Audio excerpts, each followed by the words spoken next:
It looks like we may have gotten our last update of the year, at least significant update of the year. There's some gameplay changes in June, so that's pretty nice to see there. Plus, pretty much the entire paid season pass has been leaked in these pitch notes for this coming season, so we'll go through and kind of like review that as well. And I do also want to say this is your last chance to send me your evolutions. Either DM it to me on Twitter above my head or send me a PlayStation message. The username is A-J-3-4. If you guys would like to buy coins, you can go to MMOXP.com. There will be a link in the description down below. They are the cheapest and the safest option. You can use my code JFC at checkout for an 8% discount. And thank you guys all for being here and watching and liking and commenting, all that stuff. I'm obviously extremely grateful for all of it. Now, also, I usually start on the game. I can't load up the game right now on my PC, so I'm not even going to bother with it. There was not much to talk about anyway in terms of content and stuff like that from yesterday's stuff. So we're just going to kick it off right away with the season finale update. EA tweeted this out at about an hour before content time. Gameplay updates, increasing max playstyle pluses to 5.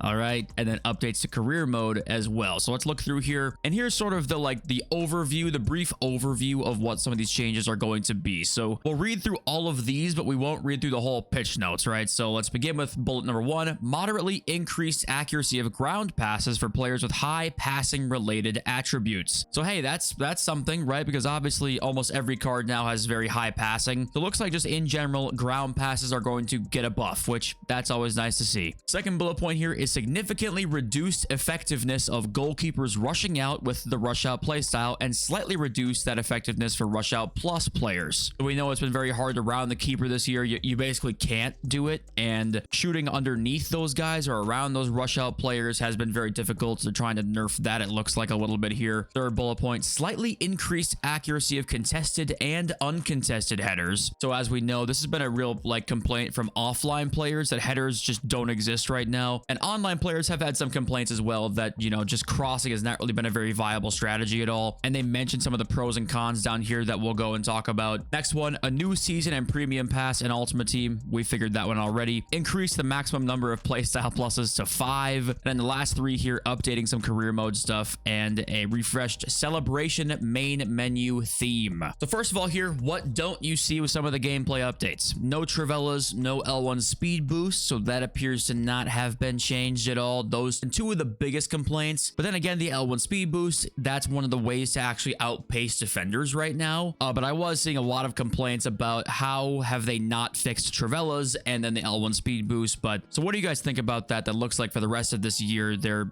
won't be really any more changes, is my guess, from this gameplay post this update. And then also, I do want to read this sentence right here. One of our main goals with this update is to provide fair and fun gameplay outcomes based on your feedback, but without drastically changing how the game is being played. And this has been the thing that they've stuck by, is that they're trying not to change too much of the gameplay post all of our great feedback. And we know we've talked about before, like maybe they're not even really fully sure what we like the most about the gameplay. And I think EA at this point are probably aware that they can mess up the gameplay through a patch. And mess up maybe is the wrong word, because you might think the gameplay is already messed up, but just make it worse through a patch. So they are just trying to, you know, change as little as possible while still fixing some things, which is why I'm curious to see what next year's game looks like. But anyway, okay. Moderately increased ground pass accuracy, and it also does not impact driven ground passes, just regular passes. And here's like the visualization pre-update of what that would look like, just pressing X with no passing play styles, but still high passing attributes. And now down here is what it would look like post-update with the increase in accuracy, just a little bit narrower of a range of outcomes there, it looks like. So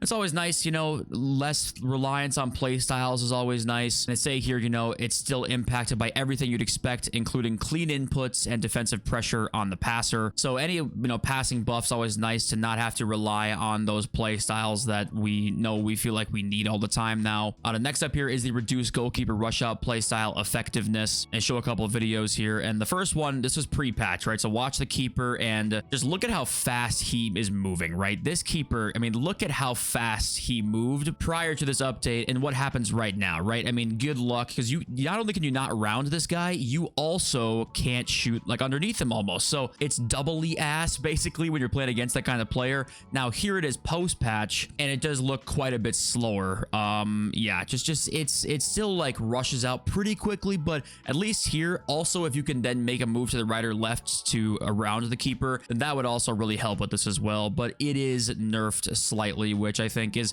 is a good thing. This is one of the things that I think is frustrating more often than people realize, that when you can't round the keeper in FIFA, to me, it makes it a lot more jammy. It makes it a lot more frustrating. Inconsistent scoring happens a lot when you can't round keepers. And last year, you kind of could round the keeper, I think, with the L1 heel to heel, but FIFA 23, you could round the keeper pretty effectively, pretty easily. And a lot of people really liked that about that game. And then they just said, man, fuck that, because I don't know if they fully know really what makes good gameplay. We've talked about that before. Improving header accuracy, slightly increase the accuracy of headers performed by the shooting input. And right here, they say, while nobody wants every single header to be a goal, we've seen the need for increasing effectiveness of headers in FC 25. Here's how a header could have looked before the season finale update. And this is your standard corner kick header that goes nowhere near the target, right? Just goes way out of bounds. This is a header you see a lot of times in Ultimate Team right here, like literally nowhere even close. And then right here is a header after the update. Let's play this one, and it is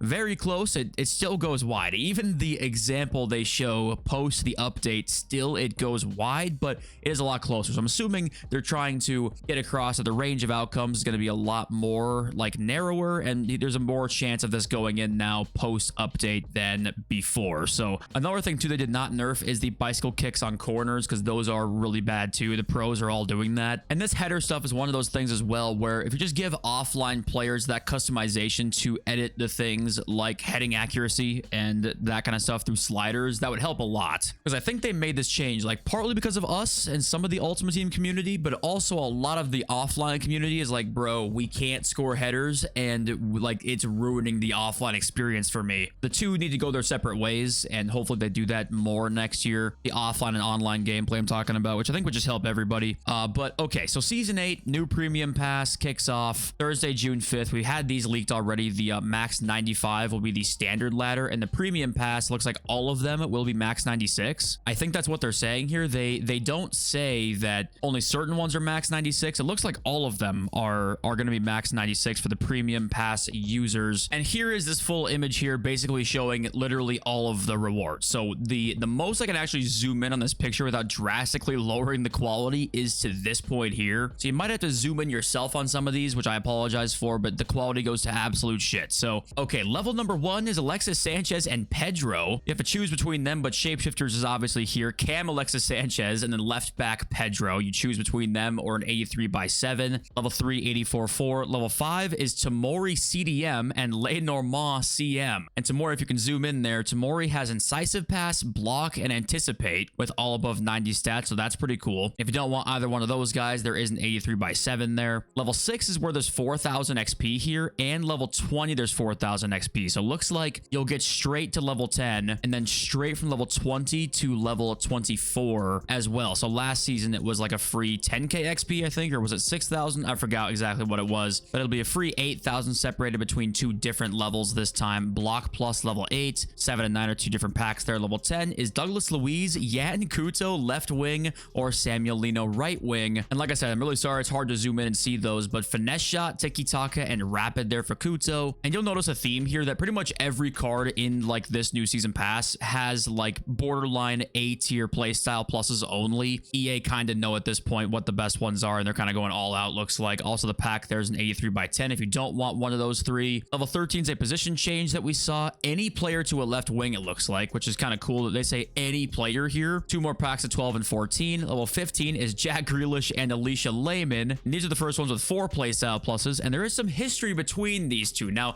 if you've never seen this before, by the way, I don't know if EA did this on purpose or not, but there is the infamous Alicia Lehman Instagram post where Jack Grealish replies and says, "Happy Mother's Day," where Alicia replies and says, "I am not a mom, but thanks." And then Jack says, "I can change that." Now, unfortunately, to be the bearer of bad news for all of you, if you've seen this image before, it is not real. It's like you're getting sentelled if you believe this, okay? You might have gotten sentelled, but this was like mega viral, so I don't know if this is some sort of like play at this kind of Instagram quote image here, but yeah, okay. Anyway, back to the season pass. Both the cards look great as well. Left back and right back, Alicia Lehman and Grealish. 16 and 18 are more packs there. 20s where you get the 4,000 XP. Shapeshifters cosmetic for 21. Okay. Level 24 is change any player to a striker. Level 25 is a center mid Mike Mainan. Holy shit. Striker Kobel or center back Jan Oblak. Okay, well, first of all, center mid Mike Mainan with tiki-taka, intercept, and ping pass. Mainan, I believe, is Mike Mainan 6'3", I think? I want to say he's 6'3". 6'3". There you go. So a 6'3" center mid with those stats there is going to be kind of insane. The goalkeeper effect in outfield, we know that they can be insane. Petr Cech and Milinkovic-Savic dominated the last 3 months of FIFA 23. Striker Kobel with aerial plus, good lord have mercy. Or you can take an 84/7, but yeah, just take the player for that one, I would assume. Level 26 through 28 is going to be choices actually between certain packs. So 84/5 or 82/10, 86/3 or 83/15, 86/4 or 84/10. Kind of an interesting play on that there.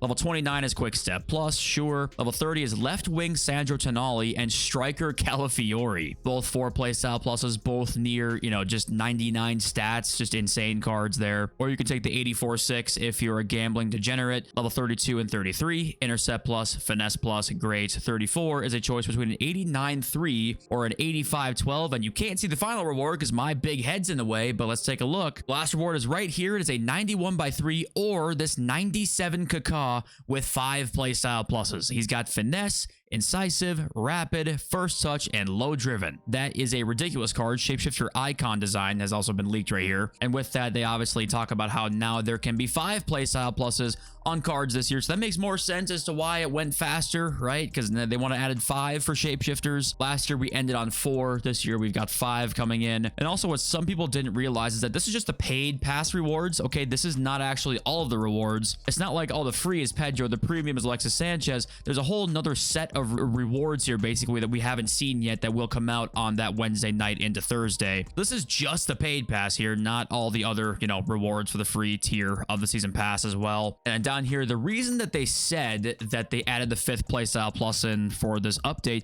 was because they want to provide you with a larger variety of player items going forward. So I guess I don't really know what that means per se. You know, it's weird when they ever comment on like a power curve thing, but they kind of did here, saying that they want to provide us with a larger variety of player items going forward.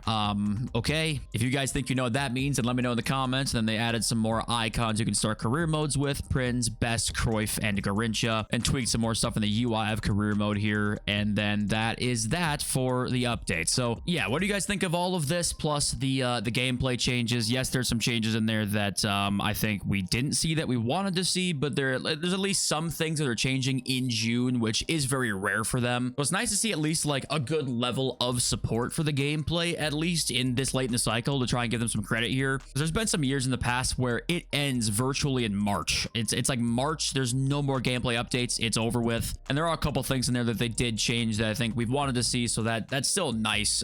But you know, the top comment I saw in EA's tweet, it was like, you know, nothing matters if the servers don't change, right? It's all gonna be the same. And it's like, probably, you know, probably will be. And yeah, the content stuff too, we've talked about and complained about a lot, obviously, as you guys probably know by now. We did get end of an era week last year for Ultimate Team of the Season, so there's a chance this year again that this is the plan, and that's when this comes out. So last year was Thiago Silva, Felipe Anderson, Marco Reus, Nacho Fernandez, Anthony Martial, Thiago, Munayin. Hopefully we see a re-up of this this year, and then this is what they've been waiting for all of the end of an eras. Will hopefully be this coming week, so we'll obviously keep you up to date if we get any leaks about that. Now, we do have some more stuff to talk about here. The first one is that, yes, we actually are going to get the road to the final for the Arsenal women's team that won the Women's Champions League, just like what we got for all of the men's teams. So that's cool to see. And right here, you know, this is Black Stenius. I think this is Mariona, I want to say. And I believe this is Chloe Kelly right here. So that's going to be hopefully pretty cool. And there is a full list of the players that did make an appearance. So right here is the full list. If you want to read through all of them, you can. Let me scroll down so you can see all of it there. Yeah, Stina, I apologize. I probably pronounce her name wrong every single time. Stina won man of the match. And she's not a man. It's woman of the match. I apologize again. But yeah, still a nice addition that we'll see to packs, at least a chance to pack one of these cards. Yeah, okay, next up here. Honestly, you're not going to believe this one, okay? You won't believe it. We have an Evolution Leak, okay? Before we even click on it, just take a guess at what position that Evolution Leak is for. You have 3 seconds. 3, 2, 1. We've got a cam evolution leaked. Max 92, quick step plus, incisive plus, finesse plus, incredible playstyle plus is their stats boost, 5-star skills. But yeah, somehow, some way, more cam evolutions. And this Neymar card immediately, he does say fits in there. 2 playstyle pluses, 97 pace, 94 dribbling. Another card that fits in here as well is this Mia Hamm. If we zoom in actually on this Mia Hamm card, she fits in there. Tiki Taka, quick step, 94 pace, 90 dribbling. This guy, Lord have mercy, has 14 million coins. But yes, we're getting another cam evo, which I don't hate because I actually run cams in my team, but I'm so surprised we have more. There's other ones we haven't even had come out yet. I think the next evo that we have leaked that hasn't dropped yet is still a cam evolution. And now we have another one as well with the 99 stat, right? And now we have another one as well with quick step, incisive, and finesse. So if they're both really good, no one's probably going to care, but just kind of an interesting one there. Also wanted to show you this. This is probably not worth it, but in case you do want to spend 50k, you can save 1,000 XP for the new season. You can buy the 50k pack on Wednesday and leave unassigned until the season comes out. So if you have 14 million coins like that guy did, and you want to just, you know, get 1,000 XP immediately, you can buy this pack here, and you can buy it twice. So technically for 100k, you can save 2,000 XP. So probably not worth it for most of us, but if you have just unbelievable amounts of coins, you can do this for the next season. But okay, now that we've seen the season pass, which we actually don't usually get to see prior to it coming out, is there any info we can take from the market stuff? And I think the only info we can really take is that early on here, there's no insane cards that are going to crash the market. And also the best evolutions are much later into the season pass, right? It's level 33, 32, 29. Now there could be ones in the free one that are actually a little bit sooner in here that could end up being pretty good. But if I had to guess, all the great ones will be a bit later. So it's not like they're going to instantly kill the market, because I think what people kind of, well, what ends up happening is that once people apply those evos to cards, like the market does really badly because people are so untradeable. I don't think that'll happen like, you know, anything crazy this time, because it's going to take a while to get there. Plus the cards look good, but not anything too mind-blowing to where everyone will be using said card in their team. But what I will say here is that if end of an era week is a thing, right? It does come out during Ultimate Team of the Season, there is going to be a drop in the market pretty big. Now, these cards are so rare right now. These PSG ones and the other ones we saw, the Tottenham, now the Arsenal ones are coming in, right? They're so rare that they still should be one of the better tradable cards you probably can buy for the rest of this year. Pretty much all those cards are going to be, but outside of those cards, I think the market does really, really bad during Ultimate Team of the Season. So take that for whatever you will. That's coming up just this weekend. These PSG cards do leave packs at content time today. So I'd say right around now is when you want to buy these cards. They're all right about the same as they have been for the last day or so. It's probably a good time to look at that. Now, I would probably only buy them if you want them for your team. I don't love them as investments as much this time, because there is that inherent risk of end of an era week, and then this Friday could be end of an era moderate, right? And then center mids, rest in peace to those cards, or whatever ends up coming out on that Friday. So they're still your best bet. Like, these cards will be your best bet the rest of the year to buy any tradable card in the market, but they're still not looking like super positive outlook. And last reminder, of any card that could be an Ultimate Team of the Season, you need to sell right now. I don't care. Luis Suarez, 1.4 mil. If he's an Ultimate Team of the Season, he's going to go down. Any 96 plus card, I wouldn't take the risk on. That could be an Ultimate. Rategi, right? I would definitely sell him. It's a must sell card. Jonathan Tah, Virgil van Dijk, Harder, you got to get out. Okay, time to go. And okay, let's read some of your comments now. And really the main theme of the comment section yesterday was talking about the menu grind stuff, right? Because a lot of people that are still playing this game right now really like that aspect of it. And I'm right there with you. What I think I've had my most fun FIFA experience ever was FIFA 19 League SBCs. That League SBC method, I was doing so much and it was so fun. And of course, since that point, it's only gotten really worse because they thought it was too good. But Mr. Hamdoon right here says, how do you give me an 83-14 in June and 80% of the pack is 83 rated? Other than the team of the week, where am I supposed to take these 83s? And this was the thing with the League SBC method back in FIFA 19, was that pretty much everything had a use. There were so many leagues, so many places to put cards that it was like any card you pack could be put into something. And that's what this game is missing right now, because yes, for example, like gold commons right now, you can crank out a shit ton of gold commons due to the daily gold upgrades that are a thing now, but gold commons just don't have very much use right now. You can do the premium mixed leagues upgrade if you want to, but we all know that without pill tools, which is a tool that EA don't even allow technically, which they don't like enforce, they don't technically allow, without that it would be pointless to do it. And right now what you have combined with that is that the player picks and the 78x3 upgrades, where you usually put commons in, is actually like half commons, half golds right now, and those are league specific. So where you can put commons right now, the only place really to put fully commons into is the crafting upgrade, which is 77x5, but then not league specific. So there's just, the grind is not, there's little things like that that kind of stop the grind, and then there's 5 more of those mixed in all of the areas of content. So when you feel like you're packing literally things that are worth nothing to you, that's when it becomes really boring. At least when you were doing the league SBCs, you were like, man, I'm hunting for these cards, hunting for these. Even if I get an 80 rated in my mega pack as my best player, I pack 2 cards from a league or club that I really wanted, and it was worth it, because that means I get 1 more pack to open. So there's just always more things that you could do, and they were tradable, and that added some spice to it as well. I don't know. I don't have all the answers, but what I do know is that they've limited menu content so much to a point where now it's actually just pure brain rot content. Basically, it's like crank out a ton of 8314s, you get 30 daily gold upgrades a day, where you can open a shit ton of packs but get nothing inside of them. So that's kind of what the grind is now. It's just brain dead content almost, which is a strategy. Like, maybe it's not even a bad strategy. Maybe I'm the one that just doesn't like this style, where it's just pure quantity all the time. Here's packs, here's more packs, and you just get nothing inside of them. Maybe some people like the idea of like, hey, I always have packs to open, even if they're not very good. There's just always packs there to open. Maybe that is something that is worthy of being less critical of, or more kind of lenient on than what I'm giving it credit for. But it feels like, I think we all, speaking of this right here, kind of want a more rewarding system where it is quality mixed in with quantity of packs. We can go back on the quantity a bit if we have better quality packs. Like right here, ATA says, I feel overwhelmed with all these new promos, cards, objectives, evos. It's like I don't play or grind to enjoy anymore. It's more of an obsession and fighting not to get left behind. About to throw up emoji and then throwing up emoji. This is a thing that, you know, is not exclusive to you. This is a thing that, you know, is there something to be said for, should we take a step back here? Yes, I think we all wanted content to increase back in the day in 18, 19, 20 days. Like, hey, why not more? Why not more of this? Why not more of that? We now have it to where it is just constant stuff. Maybe it is best to have some stripped back content at some points next year. Maybe it's not a bad thing to have a promo Friday where there's no promo, but hopefully there's still some stuff to do in there mixed in with a new game mode, please God. That's been leaked so far. But maybe it's not the worst thing ever to strip back content slightly, because right now, with the way things are right now, I don't think any of us are happy with the menu grind, and then also happy with how gameplay has been. And gameplay is sort of a different subject, but it's kind of related, because you've got the power curve issue, which kind of ties into the gameplay. So power curve stuff mixed in with like number of promos, mixed in with the menu grind. Like, is there something to be said for stripping back a little bit? I think there probably is. And I wonder, this is why I would love to be able to like talk to somebody at EA, not just me. I'm talking, when I say me, I'm talking like us. Just the FIFA Ultimate Team fans could talk to somebody who communicates with us and tells us what their like goals are. Just some sort of direction, like, hey, we're going to do this, we're gonna go in this direction, we think this is the best for you guys and this is the best for us.